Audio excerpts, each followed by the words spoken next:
You are listening to the North American Kings podcast, your traditional masculinity training ground.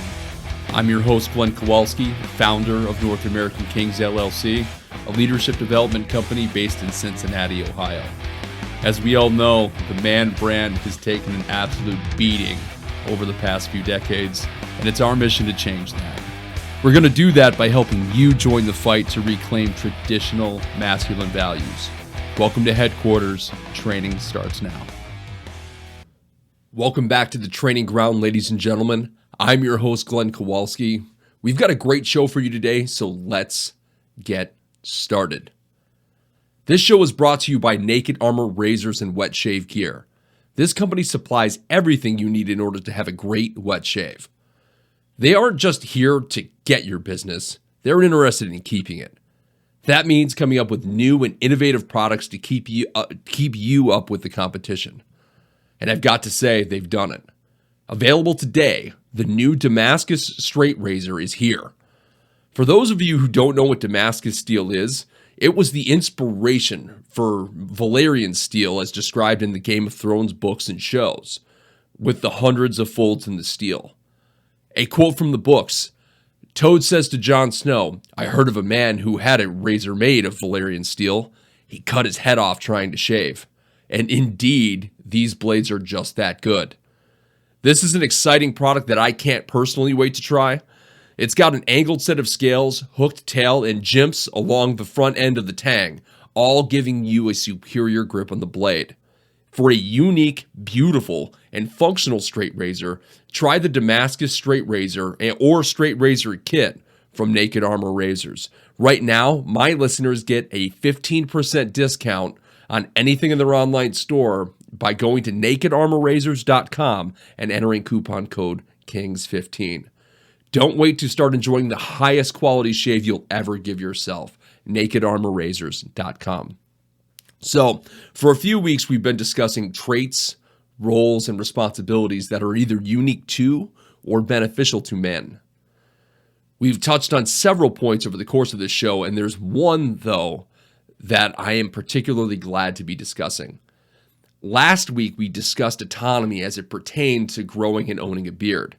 Autonomy, on its face, is its own issue.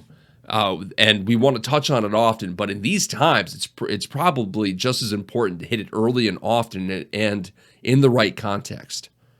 Autonomy is a staple of human nature. We're hearing a lot these days about gun restrictions, vaccine passports, banning movement in and around the United States. It's worrisome stuff, and looking at it from an autonomy perspective can help keep us grounded as things look to change as rapidly as they have been. At our core, humans strive for justice and autonomy. It's not always clear how we get there, but when nature calls, we generally lean into it. You know, at our core, we are political animals. So are wolves. We humans are pack animals. We were born into units. The original unit is the family, where we are gifted the inherent gift of duties and responsibilities to the group. It's immediate, which is kind of the beauty of it. Now, people don't usually realize what a gift this is, to be like a young wolf within a strong pack, the security you feel and the strength that you can derive from the structure that's there is undeniable. You know, to have a mom and dad and brothers and sisters and a even larger family unit outside of that immediate group all strengthen us and mold us into what we need to be. And then we go on the hunt for the first time, and it's addicting. The freedom, the breathing room, like the triumph you feel when you make the kill, like when you get out there and you're on your own for the first time. You know, for those who haven't quite made it there yet, I mean, if we've got kids listening or young men who are thinking about striving out on their own, it is one of the biggest milestones you'll ever experience. It's exhilarating, terrifying, and far easier than it seems. I was on my own at 18.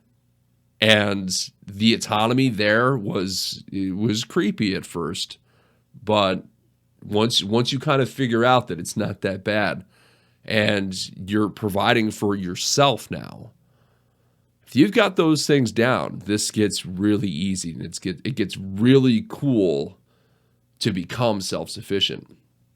This feeling is reinforced by the principle of self-determination.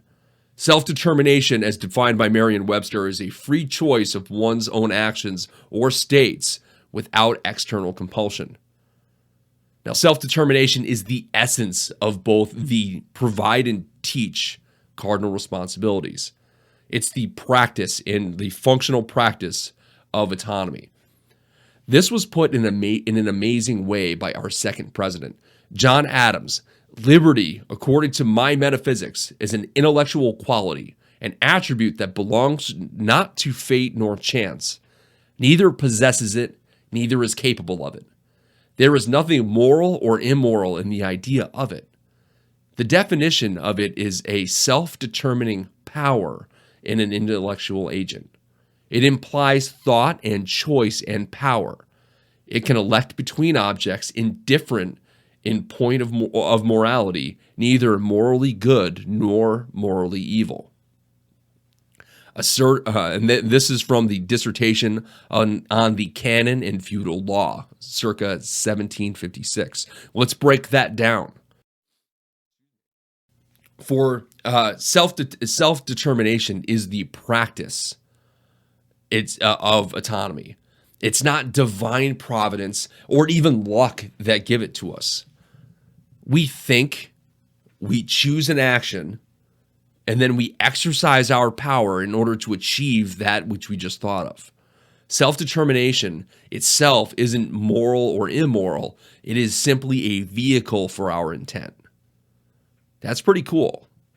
Now, this great man also said that we hold that each man is the best judge of his own interest. I've said before, I am the person solely responsible for my destiny and that of my family. Similarly, no one can know more about your situation than you do, and that often translates into what's best for you. So make those decisions for yourself. Men are bold. I can't tell you how many times I have forced an issue or made things either happen or lean my way on sheer willpower alone. I was at a pre-wedding get-together with some family in Philadelphia this past summer. We were in front of a nice hotel in like this pavilion area. They had like all these like all-weather couches set in front. There were picnic tables, gas fireplaces, you know, the ones with the little glass beads everywhere. I mean, it was nice. I mean, I don't hang out at nice places like this usually. The juices were flowing, of course. I mean, it was a wedding shower. I met this Israeli guy, and I remember that because at first I thought he was Russian. Like, I couldn't really place his accent. So he came to the group and he asked for a wine opener. Now, I had just polished off a bottle of mead, like on my own. So everyone in the group looked at me like, hey, this guy's classy enough to drink wine out of a bottle that has a cork. And unfortunately, ladies and gentlemen, I can be, but that night I was not. Now, let me tell you, twist top bottles are awesome for this reason. I didn't want to need a bottle opener. So when I'm in a social mood, please don't send me on a mission. And the reason I say it is because I will throw things aside. It will get accomplished. I felt for this guy. So I went up to the front desk and asked if they had a wine opener, thinking he didn't do that. Of course not. And the answer was a very polite no. So I was not to be deterred.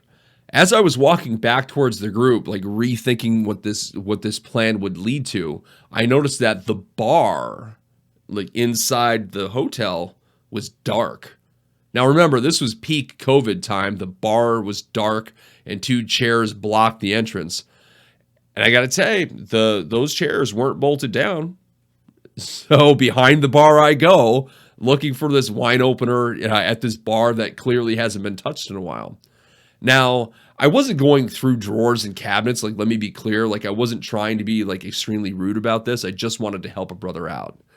So I didn't find a wine opener, but I certainly got the attention of the hostess. seeing how revved up I was, she was a little cautious as she approached me, and she asked very nicely, not like for me not to be back there. Like, sir, please, just come over here. And I drunkenly was trying to explain to her why I was being like, I was just innocent, and I was trying to find this wine opener. And she says that she can give me one if I put my mask on and come to the front desk. So let's be clear. She says, "Sir, can you come here, please? I will get you a wine opener. Just put on your mask, and I'll come and do this if you put your mask on." This lady tries to COVID shame me after admitting that she just lied to my face not 2 minutes prior. That's where our priorities are as a country, guys. Okay, she was more concerned about a COVID mask while everybody around they weren't wearing them. Why? Because they were drinking and socializing, like they were doing our thing. But she has to throw that little gem out there after admitting that she just lied to my face. So that's where we are as a people right now. Just be aware of that. Again, the worst that was going to happen to a paying customer it was exactly what she did. Please stop. Men, be polite, but bold works. Nothing negative happened. My boldness in saying, dude, I'm going to help you out. I will go behind this bar myself and find you something that clearly should be available. It's a wine opener, right? And sure enough, she was lying to me in the first place. Better yet, I got to tell you, like, nothing negative happened, but the drunken triumph in front of a random stranger and in front of the family itself was awesome to behold. It's something I'm going to strive to do as often as possible. But here's the thing, this doesn't just apply to people who lie to you, like owning that up. It also means seeing opportunity when it presents itself and taking it. My entire life was changed in the course of one evening. I saw opportunity and I took it. Back in 2010, the University of Wisconsin-Oshkosh, the Career Services Department, had things going on. Now, I didn't always agree with everyone associated with the practice, but they did do a lot of good. We had this class that was a requirement, like Career Services 101 or whatever. And what that class effectively was writing our resumes, going over the interview process, practice interviewing. They had a lot of external things that you had to do. And it was like a pass-fail class that you must have passed before actually getting your business degree. They had this job opening, which is really weird. And it was to be a business model for this fashion/etiquette show that they had. Now, this was a dinner that they threw like 3 times a semester where you went through etiquette that you might need to have some understanding of during like a dinner interview. The pay was not like in dollars and cents. It was a tailored suit. Now, I was a kid making just above minimum wage. So a tailored suit was like way out of my budget. So I said, I got to go for this, right? Like I had to try. When I got selected to do it, I mean, I actually did very well during the interview. I showed up before the store opened. When the tailor did show up, he told me that there were 2 selections, a high-end business casual like outfit, and then the business professional outfit, which was the suit. The other guy wasn't there, so I didn't hesitate. Sometimes nice guys finish last. I got my suit.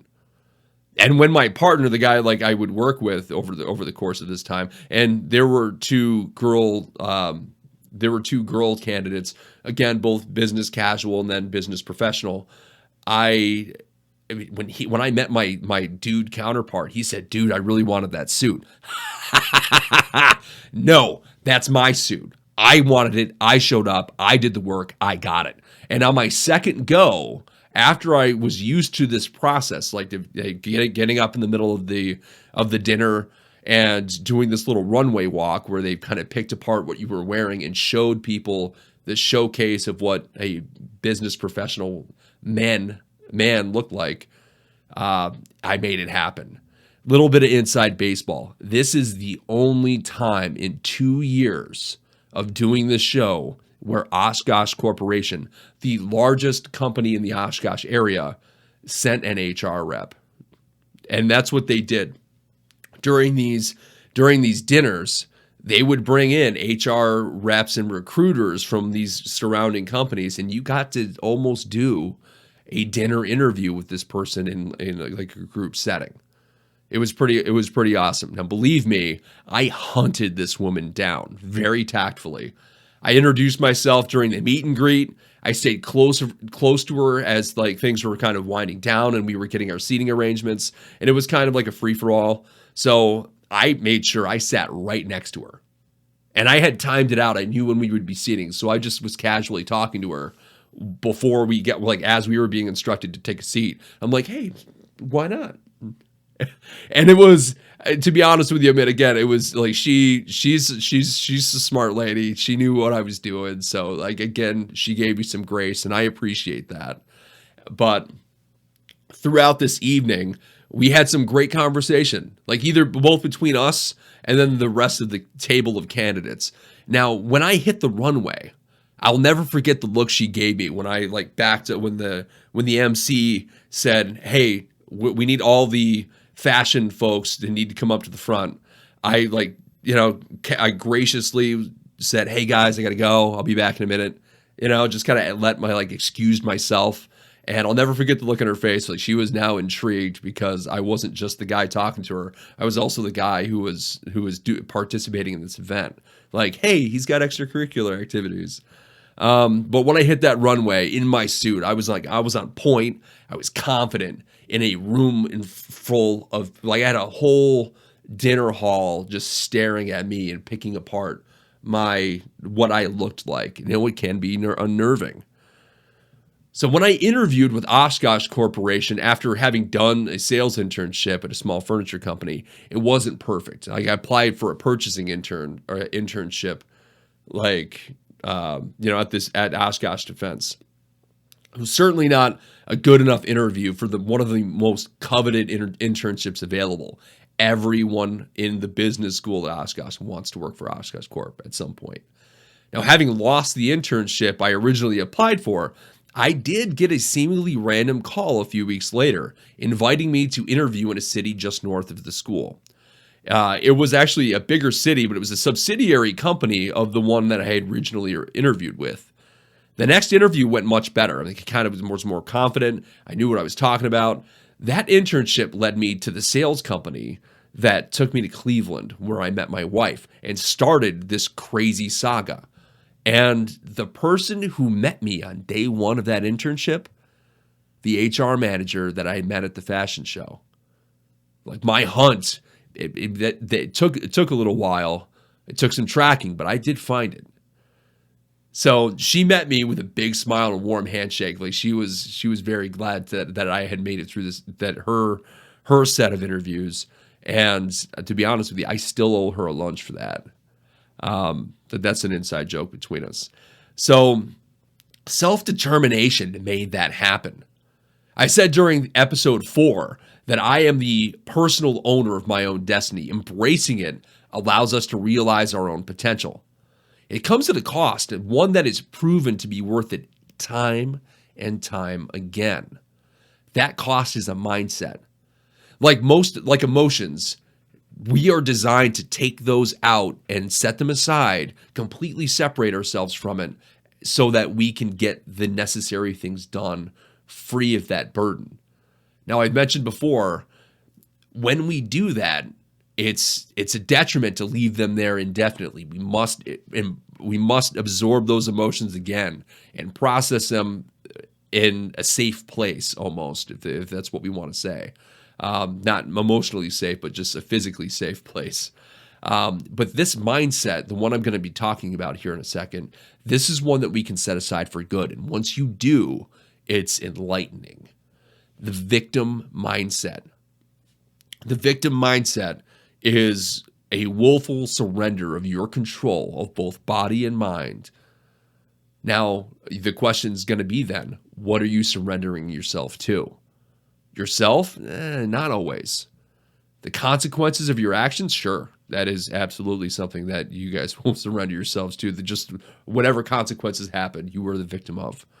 And in a lot of cases, it's surrendering to ideas and thoughts that you have absolutely no control over. And surrendering in a way, when I say surrendering, I mean just it's that's fault. I didn't control that. I didn't do it. I'm just this person that happened to. Good or bad. Now, playing the victim gives away your autonomy, your future, and your freedom. Even more, it bars you as men from fulfilling your cardinal responsibilities. You cannot provide for people if you aren't in control of the situation. If good things happen and you have no control over the situation, that's a windfall. You got lucky. And the situation then is providing for you and yours, and you didn't affect it at all. Victims don't protect people. You know, every feel-good story of a victim doing anything good comes only after they've shed this weight from their shoulders, right? I got to tell you, I always got to think of Crispin Glover in Back to the Future. If you guys haven't seen Back to the Future by now, like, you don't get a spoiler alert, okay? But he's in the car and he's always like this weak little dude, and when he sees Biff trying to get with his girl, and all of a sudden he sheds immediately. You guys can see this happen. He sheds the victimhood and then beats him. It was great. Again, that movie itself is, again, it's got ups and downs, but you can see he wasn't able to protect anyone until he stopped being a victim and said, I will take control of this. And he did. Another example, does anybody remember the 8 Mile with Eminem in it, like way back when? I know I'm aging myself. I watched the movie with my father, and he felt so profoundly for Eminem's pivotal scene that he had to narrate it for me, like out loud. He almost ruined the movie for me, or at least as part of it. Eminem is working at the car factory, and he screws something up. Okay, again, he makes a bunch of excuses every time this has happened in the movie, and the supervisor just leaves disgusted. I remember the words, like, Eminem kept saying, "It's not my fault. Like, it's not my fault. It just happened." And as a supervisor, as a guy who's that, I've applied to that supervisor's position to work with guys like that. I do work with guys like that. I mean, not my fault. It's not my fault is like the last thing I want to hear in a situation like that. But later in the movie, a similar situation happens, and Eminem takes stock of himself for just a moment, and then he takes responsibility for himself. He apologizes and he says, "It won't happen again." The supervisor liked it, and Eminem's like, "Oh, he liked it," and he started to see for a second. Again, as a former production supervisor, I can relate. Employees who own situations, regardless of what happened, they prove that they are autonomous enough to make improvements. And it goes back to good faith. They, in good faith, said, "Hey, I own it. Boss, I apologize. Look, I can and will fix it." Cool. That's all I want to hear. Right? I want a way forward. Like, what's happened has happened. And good supervisors will do that. They are very good. I am very good at seeing what I could have controlled and what I couldn't. And the things that I couldn't control, drop them. Because you can't fix them anyway, right? You couldn't affect it, so why spend the effort both thinking about it or putting action towards it so that, nothing happens? It's just wasted effort. St. Thomas Aquinas said this: "The highest manifestation of life consists in this, that a being governs its own actions. A thing which is always subject to the direction of another is somewhat of a dead thing." Now, he's saying that if you don't have control over yourself, like, you're not really living. In our case, you're not really free. It's easy to get addicted to this feeling of victimhood. I got to tell you, like, I mean, everybody dabbles a little bit, and I've got to tell you that to feel that weightlessness, to to shed off the responsibility, the pressure, the ownership of your reality. Blaming other things for things that happen to you can give you some distance, and it feels great to just finally let your burdens down, or at least let the responsibility of them down, but it does lead to dependency. Those who live in vice become a slave to it. Gaining autonomy is difficult. Maintaining it is another task altogether. I've heard it said that the bow and arrow is the coward's weapon. And granted, this was from fighters who were actually specializing in hand-to-hand combat. So take this for what it's worth. Great guys, all of them. But the point stands that as long as a big dude can get close, he has the advantage. So bow and arrows are naturally like the things that we absolutely hate, right? Example, I don't fight often, with people like fist fights. I don't do it often. And this happened when I was 18 years old. It was Glenn Kowalski versus his 15-year-old little brother.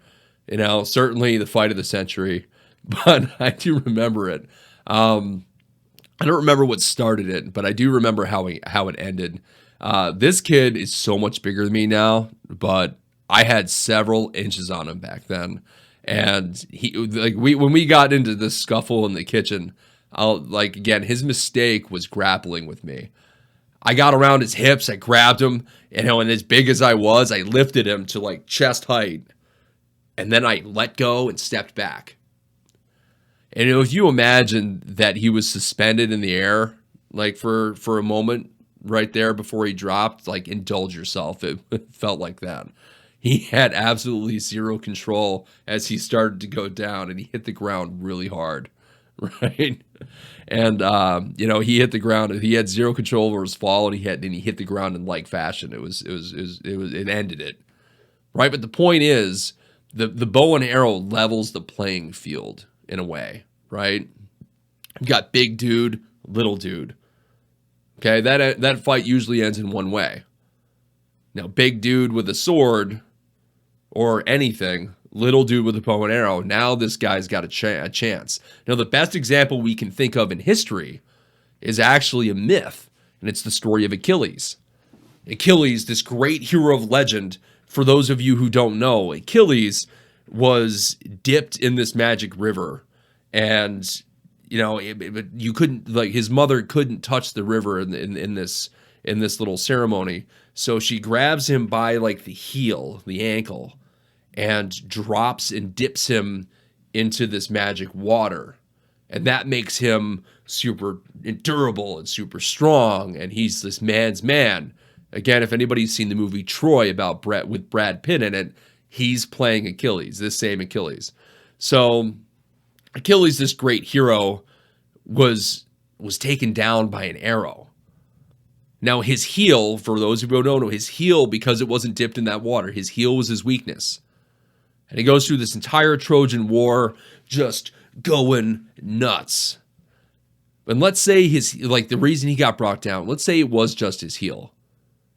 Right? For those of you who don't know, in the stories, Paris from the city of Troy actually takes a bow and shoots him through the ankle, which is what I would say what kills him, but it brings Achilles down so that he can be killed. All right? Now, let's say it was his heel was the biggest reason for his downfall.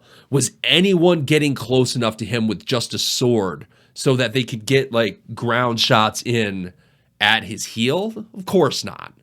Achilles was taken down by a stray arrow fired from Paris, who was notably less skilled in combat than normal soldiers, not just this guy who, I don't want to say he wasn't a demigod, but he's close. All right? The bow and arrow was an equalizer. The modern firearm levels the playing field in an even greater measure. This is a greater equalizer of force, and there hasn't been a better one in existence. The stopping power that a gun possesses in any situation that almost anyone can use, regardless of size, build, sex, race, or income. They allow us to keep our autonomy when things get crazy. Gun statistics show that this is the case in almost every instance, that the more prolific gun ownership is by responsible citizens, the safer an area is. Crime and gun deaths both decrease.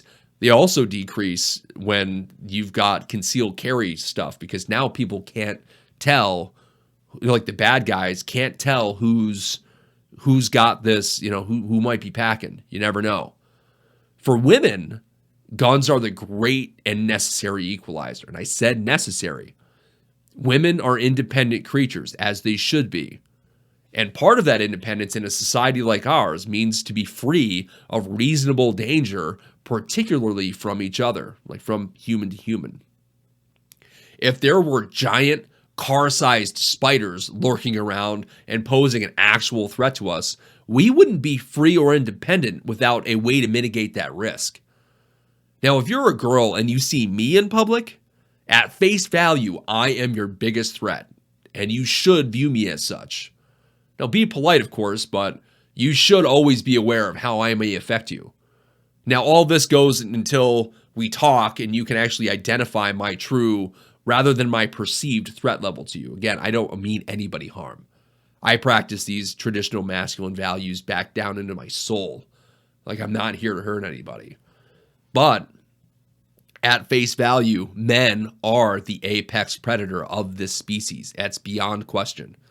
Maybe even on Earth. Now, men embracing traditional masculine values tempers that feeling that we get, or tempers us in a way that everyone should encourage, men and women alike. That's why I'm doing this show. The ability to defend oneself, the fundamental right that people have to defend themselves, is paramount. The founding fathers of the United States understood this. Thomas Jefferson, for all his faults, had this correct. He recognized that this is the first natural right that any species has. The right to survival, and to vigorously pursue that survival by whatever means necessary. To deny that is to deny logic and to deny the natural order. I'll be honest with you. This is exactly why I don't support bicycles in streets or pedestrian right-of-way. I comply, but I absolutely do not support either of these laws. And the reason for that is because these two things go against the natural order, particularly when people abuse it. Now, here's an example. I can't tell you how many instances I've seen where people, unlike one-way streets, were very popular in Wisconsin where I grew up. So I couldn't tell you how many times I saw people would just walk without even looking through, like, into a street, because they knew that pedestrian right-of-way would be honored. That in itself is teaching people to abandon their natural senses of survival, that survival instinct we have, and to trust in a system designed in a way that's actually counterintuitive. Right? Cars and the people driving them should feel that people will naturally stay out of their way. Actually, there's not a bigger predator of men than cars driven by other men or women. You guys get the point, right? For these reasons, like, I'm advocating wholeheartedly for gun rights on 1,000 levels. To be anti-Second Amendment, to me, is to be against men and against women. It's against men in that we are actively now trying to restrict a man's ability to carry out his cardinal responsibility to protect those around him. Now, I am always armed. If you can't see it, good. I've got a knife in my pocket. Sometimes I've got a baton on my hip or a gun in its holster. Worst case, I am very good with my hands. Now, why? Because it's my responsibility to protect my family. I've got 3 kids. Having 3 kids, man, let me tell you, 3 kids, it takes some wrangling. They're independent too, and they don't have that danger sense I'm trying to teach them that.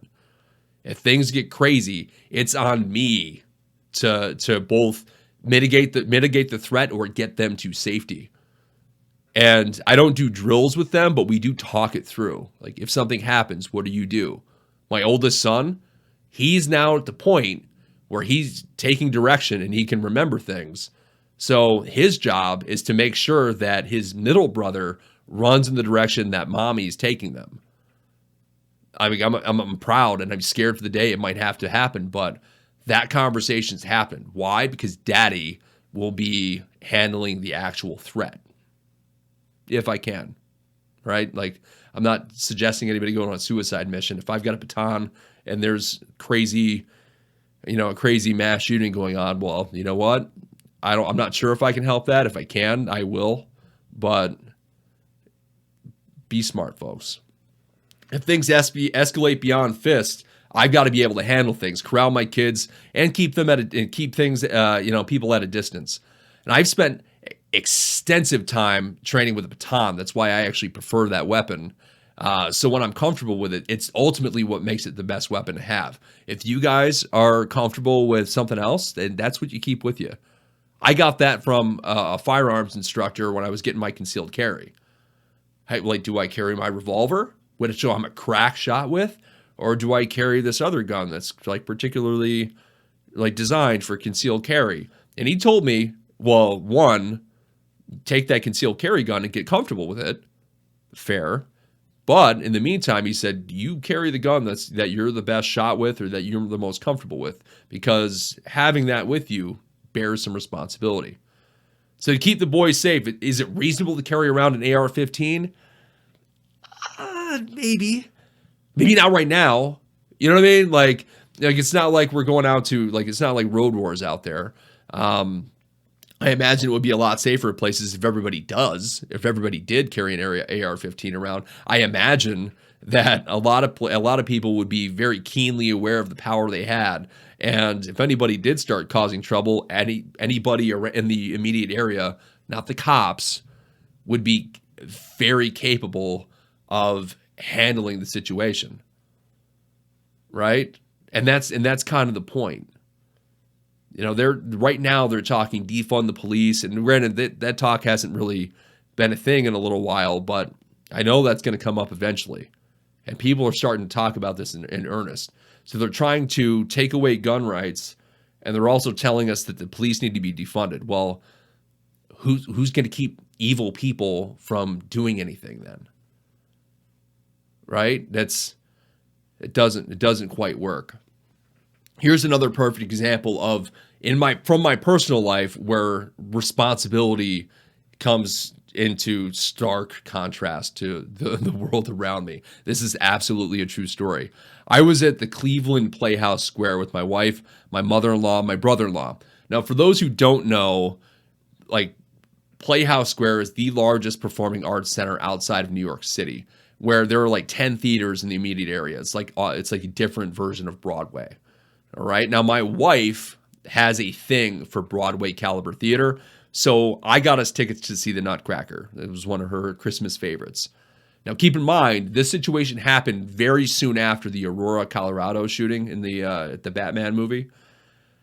I'm in the upper balcony, enjoying decent but not great seats. The show was just starting when a dude walks up late wearing like a full winter jacket. And I'm casing him immediately. So my friends have gotten used to this. And I'll tell you now.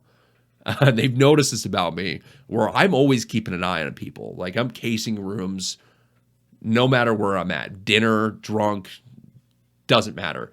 And it's weird, I'll admit. And it's not always necessary, but it's something I've gotten so comfortable with that it's almost second nature now that when I do it. So tell me, after the story, whether or not this was reasonable. Dude walks in with a full winter jacket, and he's pacing like up and down, like in the very front of the balconies. For those who can't see me, he's pacing up in front where where the railing is, where you actually look down into the lower theater. And he's looking for something, and he doesn't find it. I don't know what he was looking for. He then he takes like a sharp left, and then starts walking up to me. Like, not up to me personally, but he starts walking up, and he actually sits down on the step, like right in front of me, off and to my right. Like, I could reach out like a little bit and maybe tap him on the shoulder if I needed to. In the middle of a show, he came and sit down in the aisleway and waits. For what? Like, who knows, right? Whose responsibility is that guy? Admittedly, the Playhouse Square staff or the theater staff shouldn't have let him in the building. Every ticket has a seat number, right? Just like a ball game. If he doesn't have a seat number, it stands to reason that he doesn't have a ticket. And if he doesn't have one, then why is he there? He didn't take off the jacket the entire time either in a very warm theater. So now I'm concerned that he's hiding something. Now, since I was the closest person to this guy who was absolutely aware of the odd nature of the situation, if this guy decides to go postal, it's on me. So suffice it to say, even after the intermission, dude comes back. So, I didn't see the show at all. At all. And I was worried that if I took my eyes off or my attention away from him for anything, I'd end up missing his launch and people may have gotten hurt in those precious few moments where he's still preparing to do some damage. Now, I'll admit, to confirm my responsibility of the situation, I asked my wife if she noticed anything, and her immediate reaction was apathy. She's like, "Yeah, I saw him, but you were there." Right? Which again, God, thank God I married this woman. But she got it. She understands this. And I was the man in the area. I was the closest to him. It's on me. So if you ever see me and I'm sitting on an aisle seat, that was by choice. I don't like being corralled in because generally I'm more capable than others of handling a situation. Now, I said, and again, being anti-Second Amendment is against women's best interest too. In this age where women are on an equal social playing field as men, they value their autonomy to go wherever and do whatever they want. And I'm happy for that. Don't mistake me. I am extremely happy that women can do whatever they want now, right? I mean, guys can do it too. The greater point here is that there are still evil men out there. There are still evil people out there, but let's be honest, apex predator. There are men out there that want to do evil and they want to do harm to women. That's the unfortunate state of the human race. There will always be bad people. We cannot escape that. We're broken creatures to begin with. So this shouldn't be a truth that we deny ourselves. I've said before, men, it's our job to see the world divorced of emotion or bias. There are bad people out there. They will always be, it's a pure truth. We cannot squash that. We can work to improve it. That's why I'm doing this show. I want to improve people's outlooks. I want to convince people to take upon themselves these traditional masculine values. So hopefully they see the light and don't become one of these people who does bad or does evil or even does it without even knowing. Now, when things get crazy, you see who people really are. I mentioned earlier in this episode, nice guys finish last a lot of times. Okay, and the reason for that, the reason it's even an expression is because it happens often. Right? And it happens so often that it's kind of a universal idiom that we understand. That saying happens. But that goes to show that there are opportunities to take advantage of things often enough that our collective threshold for doing bad things or to be selfish, that threshold is actually a lot lower than we think. And we can see who we are as a society. When a female dates a male, particularly one whose man card should be revoked, this becomes abundantly clear. From domesticviolence.org, as many as 1 in 4 women and 1 in 9 men face severe domestic violence from an intimate partner, resulting in injury, stress disorders, contracting sexually transmitted diseases, and many other devastating results. Also, from a 2009 National Institute of Justice report, on behalf of the DOJ, 56% of females who get restraining orders were physically harmed beforehand. Even worse, there's data on how often offenders violate their restraining orders. Research varies, but violation rates have been found to range from 23% over the first 2 years, 35% within 6 months, and 60% within 12 months. And in between that 12 months and that 2-year period, about 48% within nearly 2 years. So ladies, if you're listening, restraining orders are just a piece of paper. They rely on the good within people to actually comply with the order. That means that but until there are consequences, there are no consequences. So let's be honest. We both don't think that that's going to happen, that people will actually comply. You should not assume it. You are putting a restraining order out there for a reason. Let's not be naive and assume at the cost of your personal safety that, let's say it's a guy, that this guy will comply. For this reason, I recommend that all women arm themselves as well. Reasonably. Again, to the point of our episode, it helps you maintain your autonomy. For men, arm yourselves so that you don't suffer this forever emasculating defeat where you were unable to or failed to protect your family. For this reason, I recommend that if you aren't fit, you get fit. Because at the end of the day, if you're not armed and you get caught without it, you can defend yourself, right? Getting fit ensures that when you have to use them, your hands, you have the strength and stamina to get the job done. Let's not forget, the first guy who runs out of gas loses the fight. Conor McGregor learned this during his fight with Floyd Mayweather, right? It was a great fight, but they started running out of gas late, and Conor, being a mixed martial artist, not a boxer, he ran out first. It was a great fight. I recommend you guys go watch that if you get the opportunity. Now, you may have seen in the news this week, this situation that happened in New York was a major failure on almost every front. A 38-year-old man made national news for randomly beating a 65-year-old woman on the streets of New York. As seen in the video, this big guy drop kicks this lady, seemingly without reason. He then kicks her squarely in the head 4 times before walking away rather casually. Now, the video will be posted in the episode description today. I mean, I didn't read the article, so please, if you read the article and it says some weird stuff, I apologize. It is the most unobstructed video that I had access to. So for at face value, the video is what I sent you there to watch. Now, 2 things. I'm not going to get into the skin color perspective on this. There's a ton of conflicting information out there about the rise of Asian American animus or hate acts that are going on lately. And that's a lot. There's a lot of conflicting information from both political parties on this. Let's look at this the way we should, right? In a non-racist, in a non-subjective way. Big man meets little woman. Fair? Like, I think that's what we can distill this to. This big man brutally attacks this little woman who is unarmed. And she's old. She's 65.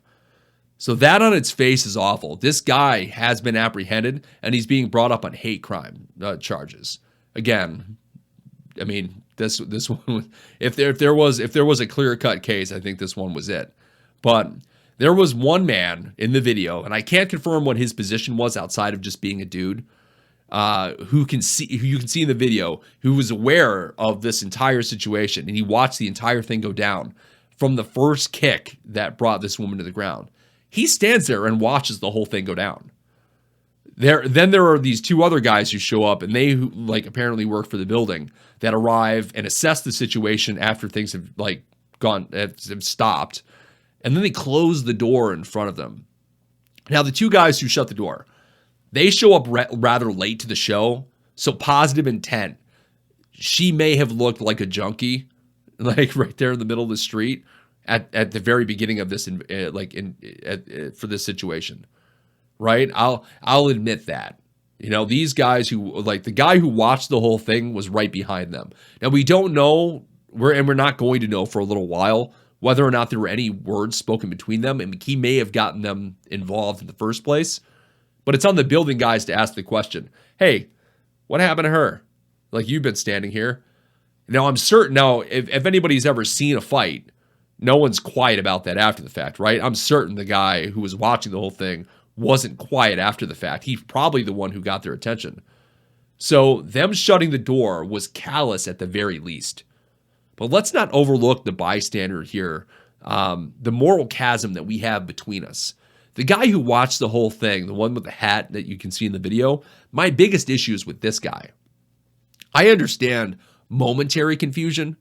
Well, let's say he didn't see the first kick. He just saw her going down. After the first kick that he witnessed, he should have done something, right? You've got a big guy assaulting an elderly woman. You're smaller than him, but it's still on you to be able to take on that threat, either by brains or brawn. Having seen the video, had I been there, you go right for the knees, gentlemen, right? You kick him right in the back of the knee because he's not facing you. Big tree comes down hard. Now the possibility, the other possibility in this situation, if he was scared or didn't feel that he was going to be safe, the other possibility is callousness. I have firsthand knowledge that several corporations require their people to acquiesce to the threat of violence rather than risk bodily harm to themselves or others. Right? Now, I know this happens in banks, this happens in corporations. Somebody comes up with a gun and says, "Give me all your money," and you're meant to just comply. It's a liability thing on the side of the company rather than a moral thing. And I'm not and that money's insured. There are a lot of reasons why you don't want to be a hero. I'm not advocating that people do be heroes in all situations. If someone gets the drop on you and there's potential for collateral damage, in some situations, sorry, you lose. I hope you're never in that situation. In this situation, it may be that the company policy was shut the door and don't get involved. And I mean that figuratively, and in this particular case, it's literal as well. If your corporate policy is sit on your hands and let the professionals deal with this, I challenge you to think for yourself. That's how we get over this crevice here, right? Do moral good or risk your job? That's the question. Does your conscience allow you to sit back and do nothing? Right? I get it. The guy who showed up late, they weren't able to intervene. They showed up, if you see the video, they show up after things have gone down. Shutting the door on this woman doesn't look good, but they weren't going to affect whether or not it happened or not. I'll give them the credit there where credit's due. They weren't going to do anything, at least that we could see in the video. The guy in the hat, though, this will forever lay it on his conscience in one degree or another. Would that be worth it to you? It wouldn't be to me. Would it really be? And is it really worth it to the company? Had he intervened immediately? Luckily, now we do have an abundance of people, like positive intent. Let's assume this guy was either stunned or compelled to stand there. Clearly, as you can tell right now, the company is facing harsher backlash now that the world has seen that this guy just standing idly by while this elderly woman got brutally beaten or kicked in this case. This guy was just stomping on her face. Here's the pure truth. Nothing bad would have happened. I've told you guys, be bold. Boldness gets you places. Nothing bad would have happened.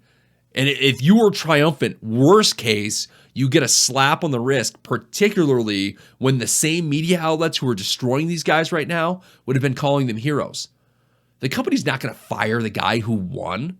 Imagine that headline. Glenn Kowalski gets fired yesterday for saving a 65-year-old woman from a giant 38-year-old assailant. That headline in any reality will not exist. Because at face value, no company wants to fire the guy who did the morally courageous thing. Right? The only risk was that the guy, this 38-year-old guy, gets mad and takes a swipe at the people trying to stop him. At that point, you do get the gentlemen who showed up late. They may have helped, they may not have. Right? But at least that in that situation, the emasculation that the bystanders are going to feel now, I think it certainly weighs less than the emasculation the emasculation that they would have felt had they intervened weighs less than the emasculation they feel now. Now, this woman was clearly taken by surprise, either due to her age or complacency. She wasn't aware either of the people around her. Now, we're lucky that she was simply hospitalized. She has severe injuries. She was hospitalized right after this, rather than dying, right? And it's still to be seen whether or not she gets over the serious injuries. I hope she does. Now, Autonomy is your ability to pursue your own ends. Your ability to defend yourself is a critical part in maintaining that. I urge you to take both of them very seriously, and if you have any trouble doing so, please seek help and improve on yourselves. Right? I do it too. I'm not perfect. I'm not claiming to be. I have several resources that I like to use in order to improve on myself and teach the things that I can't fix or figure out on my own. So I don't want you to need either and be found wanting. So if you would like some additional resources, please email us at info@NorthAmericanKings.com, and I can put you in touch with trainers and other academic resources that can help you learn and improve yourself so that in situations that you might be in, that you can be your best person. Protect each other and live your own lives. Don't let others do it for you. That's our show, ladies and gentlemen. I'm Glenn Kowalski. If you liked this episode, please give us a 5-star review. That's North American Kings Podcast. Please give us a 5-star review and follow or subscribe to us for free on every platform that you can. We're on Apple Podcast, Spotify, Amazon Music has us now, YouTube, Rumble, and wherever else you get your content. Good luck out there.